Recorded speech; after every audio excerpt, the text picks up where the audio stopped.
Assalamualaikum warahmatullahi wabarakatuh. Perkenalkan, nama saya Apriani Yusuf dari kelas 1B dengan NIM 151422158. Tujuan dibuatnya video ini adalah untuk memenuhi tugas manajemen kelas dengan dosen pengampu Bapak Dr. Rustam I. Husain MPD.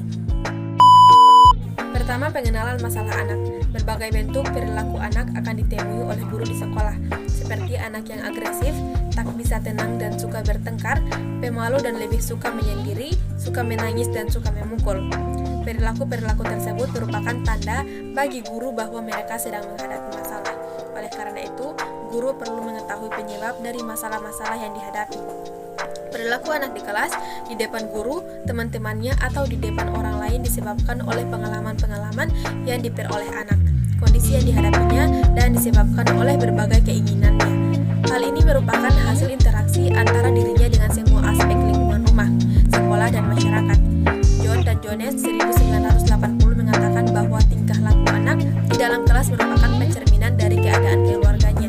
Keluarga yang kurang stabil menimbulkan ketegangan pada anak, membuat mereka kurang berhasil memenuhi tuntutan akademik dan tuntutan sosial di sekolah. Suatu anggapan bahwa masalah anak tidak dapat ditinggalkan di rumah. Materi kedua, jenis masalah anak dalam pengelolaan kelas. Masalah perorangan. Penggolongan masalah perorangan ini didasarkan atas anggapan dasar bahwa tingkah laku manusia itu mengarah pada pencapaian suatu tujuan.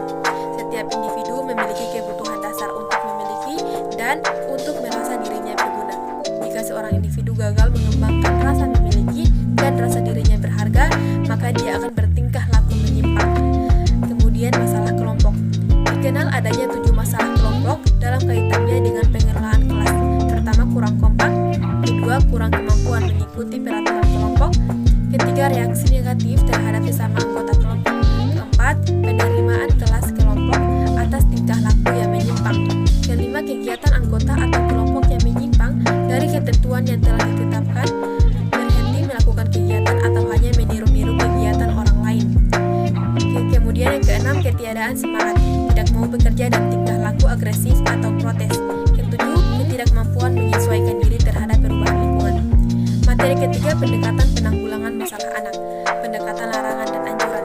Pendekatan larangan dan anjuran di atas tampaknya mudah, namun karena tidak didasarkan pada teori atau prinsip-prinsip tertentu, pada umumnya kurang dapat dilaksanakan secara mantap. Masing-masing perintah atau larangan itu dapat ditetapkan atas dasar generalisasi masalah-masalah pengelolaan kelas tertentu.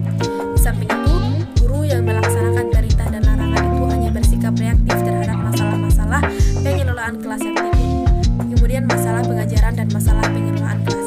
Dalam menangani tugasnya, guru-guru sering menghadapi permasalahan dengan kegiatan-kegiatan di dalam kelas.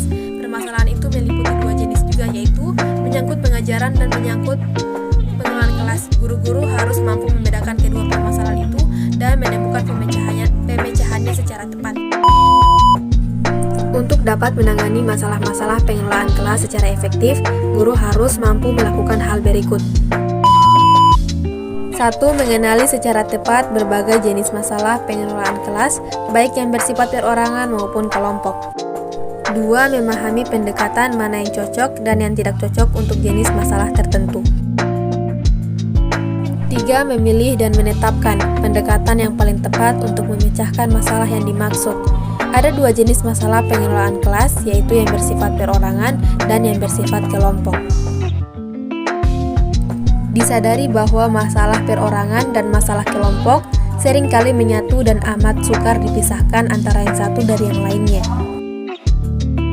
Namun demikian, pembedaan antara kedua jenis masalah itu akan bermanfaat, terutama apabila guru ingin mengenali dan menangani permasalahan yang ada dalam kelas yang menjadi tanggung jawabnya. Ada 4 jenis penyimpangan tingkah laku, yaitu yang pertama, tingkah laku menarik perhatian orang lain. Yang kedua, mencari kekuasaan. Ketiga, menuntut balas. Dan yang keempat, memperlihatkan ketidakmampuan. Keempat tingkah laku ini diurutkan makin lama makin berat. Baik, mungkin itu saja materi yang bisa saya jelaskan. Mohon maaf bila terdapat banyak kesalahan dalam penyebutan kata. Wabillahi taufiq wal hidayah. Wassalamualaikum warahmatullahi wabarakatuh.